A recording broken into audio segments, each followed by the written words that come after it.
¿Qué tal? Buenos días, ¿cómo están? En esta oportunidad vamos a hacer una pequeña charla sobre los conceptos principales de fisiología aplicada a la ventilación mecánica o ventilación con presión positiva. Eh, Espero sea un poco más aclaratorio para todos. Lo que vamos a ver es, más que nada, qué es la ecuación del movimiento del sistema respiratorio y cuáles son los conceptos que tienen que ver con la mecánica estática y la mecánica dinámica. Siempre sabemos que hay fuerzas que se oponen a la inflación del pulmón, llamadas fuerzas de fricción o fuerzas elásticas, y esto tiene que ver con todo lo que las fuerzas que se oponen a ese ingreso del aire que nosotros vamos a querer hacer a través del respirador, dado que este paciente no puede mantener una ventilación por sí solo. Los músculos respiratorios son justamente el elemento que tiene que ir a vencer la fuerza esta que se opone en el caso de la ventilación espontánea, que como dice ahí, el trabajo es mínimo. En el caso de un paciente que esté vinculado a un respirador, la fuerza esta ya no la hacen los músculos, sino que la tiene que hacer el respirador. Acá tenemos un gráfico breve de lo que venimos hablando. Un poco de un lado se encuentra la entrada del aire, o la nubecita que intenta mostrar la entrada del aire, y por otro lado tenemos la primera imagen con las fuerzas resistivas, que son representativas de la vía aérea, ¿sí? Lo que tiene que ver con el calibre de la vía aérea, el tamaño, depende de cada ramificación que estemos hablando y demás. Y por otro lado, las fuerzas elásticas, que tienen que ver con la extensibilidad del tórax y el pulmón. No es lo mismo intentar ventilar a un paciente que nunca en su vida, por ejemplo, ha fumado y es joven, a un paciente que tenga un tórax rígido, o que tenga un tórax inestable, o cualquiera de estas modificaciones. Obviamente cambia lo que son las fuerzas elásticas y las fuerzas resistivas. Cuando hablamos de elasticidad, este es un concepto como cualquiera conoce. Hablamos de la tendencia de un objeto de retornar a su forma original, ¿sí? Es como yo siempre digo, con un elástico o con cualquier cosa que uno pueda deformar, es la capacidad que tiene ese cuerpo de volver a su estado inicial, ¿sí? Eso genera también una fuerza de retroceso. Es una fuerza elástica que siempre tiende a volver a su estado inicial, ¿sí? Obviamente cuando hablamos de gradiente de presión estamos hablando de diferencias de presiones. Siempre que digamos presión cero, estamos hablando de una presión teórica para igualarla con lo que es presión atmosférica, ¿sí? Cuando veamos los gráficos de entrada y salida del aire, vamos a ver que cuando uno dice presión cero, hace alusión a un momento donde todo está estático y la presión dentro del alvéolo es igual a la presión en la atmósfera. ¿Mm? Bien, acá tenemos ya un poquito de lo que es la relación tóraco-pulmonar. Dice que pulmón y pared torácica tienen iguales fuerzas de retroceso, pero en dirección opuesta. ¿Qué quiere decir esto? Si yo pudiese separar la pared torácica del pulmón, lo que pasaría es que el pulmón tiende al colapso, ¿sí? El pulmón tiende a colapsarse, a quedarse chiquitito, y la caja torácica tiende siempre a irse para afuera, ¿sí? A la expansión. El equilibrio de estos dos, porque como no podemos separarlos, tienen un punto de equilibrio, es lo que conocemos como capacidad residual funcional. ¿Sí? Es el volumen que queda dentro del pulmón luego de una respiración normal. Si yo ahora suelto el aire y evito una próxima inspiración, lo que voy a estar haciendo es mostrando o graficando ese volumen de reposo. ¿Mm? Bien, hay varios gradientes de presión del sistema respiratorio. Hay uno que es más importante que el resto, y es la presión transpulmonar, ¿sí? Que es una determinante del volumen pulmonar. ¿Por qué? Porque tiene que ver con la diferencia que existe entre la presión que hay dentro del alvéolo y la presión que hay en la pleura. Si yo por algún motivo, en algún momento del ciclo ventilatorio, tengo más presión dentro de la pleura que del alvéolo, eso me va a producir un cierre de la vía aérea, un cierre prematuro de la vía aérea, con un atrapamiento del aire, ¿sí? Que es aire que no llegó a salir en una expiración común. ¿Estamos? Esto se da más que nada en los pacientes que tienen enfermedad pulmonar obstructiva crónica, ¿sí? Que lo que tienen es pérdida del retroceso elástico, esto que hablábamos antes de que el pulmón vuelve. Saben todos que la expiración es pasiva y que vuelve por retroceso elástico. en el caso de los pacientes que tienen esta pérdida de este retroceso elástico, es que se da este fenómeno de atrapamiento aéreo en el caso de una expiración forzada o máxima, donde aumenta mucho la presión pleural. Bueno, esto es un gráfico que ya todos por ahí deben conocer, de cómo va entrando y saliendo el aire, ¿sí? cómo bajan las presiones. Recuerden que cuando respiramos espontáneamente, respiramos a través de un sistema a presión negativa. Todo lo que es ventilación mecánica, ya sea invasiva o no invasiva, en este caso es invasiva, es a presión positiva. La única aclaración. Después lo otro respeta los mismos principios de la ventilación mecánica. Bien, ecuación de movimiento, la famosa ecuación de movimiento del sistema respiratorio, que siempre hablamos. De un lado, todo lo que es capacidad, con la fuerza de los músculos, más la presión que genera la máquina, que sería el respirador. Y por el otro lado, las variables que se oponen a la entrada del aire. ¿Sí? Primero tenemos una parte resistiva, que es la resistencia y el flujo, y luego una variable elástica, que es el volumen y la elastancia. ¿Sí? Acá podríamos agregarle al final, si este paciente tiene un valor grande de autopip, que después vamos a ver qué es, también se suma del lado de la carga. Esto obviamente siempre tiene que estar en equilibrio, y cualquier cosa que se altere de este lado o de este lado, vamos a tener un problema en la entrada o la salida del aire. Por ejemplo, un paciente neuromuscular que tiene disminución de la fuerza muscular, voy a tener que usar más fuerza del respirador para poder ingresar el aire. Por ejemplo, en un paciente con un distrés respiratorio, que es como lo que pasa en este tipo de pacientes con COVID-19, la alteración la voy a tener del lado de la carga, obviamente, porque va a estar alterada la resistencia, el volumen, el flujo, la elastancia. Entonces, todas estas cuestiones me llevan a tener que aumentar la ventilación a través de, en este caso, una máquina, porque el paciente no va a poder respirar por sus propios medios. Esto también es un gráfico, es mostrar la ecuación de movimiento, que acá tiene agregada la autopip, en una curva que sería una curva del respirador. ¿Sí? La primera parte, y esta curva que inicia y está marcada en color amarillo, tiene que ver con las presiones necesarias para vencer las fuerzas resistivas, es decir, cómo el aire logra ingresar luego de atravesar la vía aérea y demás. Igual que la parte de acá de abajo, que ya sería la parte de la expiración, cómo sale el aire.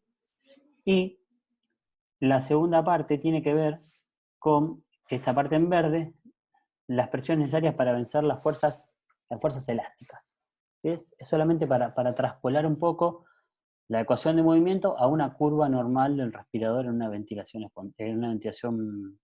asistida. Bien, curva presión-volumen, para que recuerden los conceptos, el concepto de elastancia, y recuerden que es elástico, elastancia, que es lo que veníamos hablando, es la diferencia de presión sobre la diferencia de volumen. ¿Sí? Esto tiene que ver con la capacidad del pulmón de volver a su estado inicial.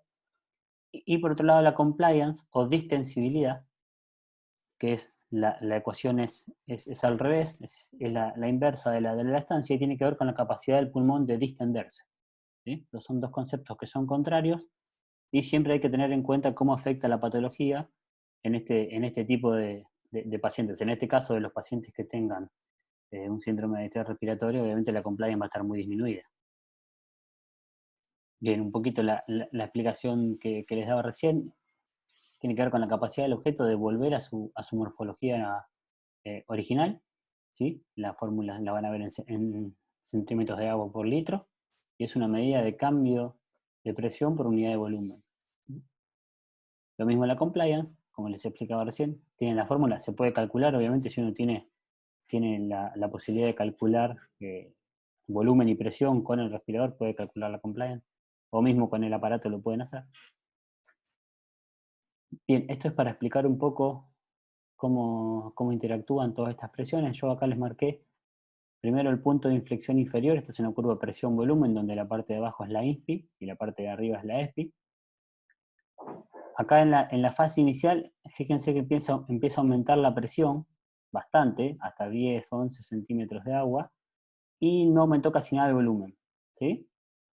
Ahí encuentro el punto de inflexión inferior. Como dice acá, es el punto a partir del cual, ante un pequeño cambio de presión, genera un gran cambio de volumen. Como verán, en los próximos 10 centímetros de agua, el volumen pasó a casi 300 mililitros, cuando acá estaba en, nada, no llegaba ni a 100. Si sigo subiendo 10 más, y ante cada cambio de presión, genera un gran cambio en el volumen hasta un punto en el cual ya, a pesar de aumentar la presión, el volumen, fíjense que casi no cambia, se mantiene plano. ¿Sí? ¿Qué pasa si yo pongo un nivel de presión menor a este y nunca voy a poder inflar el pulmón? ¿Sí? Porque no voy a llegar a este punto en el cual me genera un gran cambio en el volumen. ¿Qué pasa si la presión es por arriba de este punto, por arriba de 35, sería más o menos acá, y puedo romper el pulmón? ¿Sí? Puedo generar una presión excesiva que me lleve a romper el pulmón, por ejemplo. Tiene que ver con eso. Tengan cuidado con las presiones que desarrollan. ¿Sí? Acá está explicado el punto de inflexión superior. Tiene que ver con lo mismo. Esto o sea, según la teoría, 2 puntos por abajo de este punto y 2 puntos por arriba de este sería la zona de ventilación segura, donde uno no estaría ni con riesgo de romper el pulmón o con una hipoventilación. Bien, un poquito, llegué rápidamente, no me quiero hacer demasiado largo, para hablar de lo que es la tensión superficial. ¿Sí? Recuerden que se llama tensión superficial a la fuerza, a la unión que se genera entre las moléculas que están en la pared interna del alvéolo. Y eso es la tensión superficial, es la que sostiene a todas esas moléculas unidas.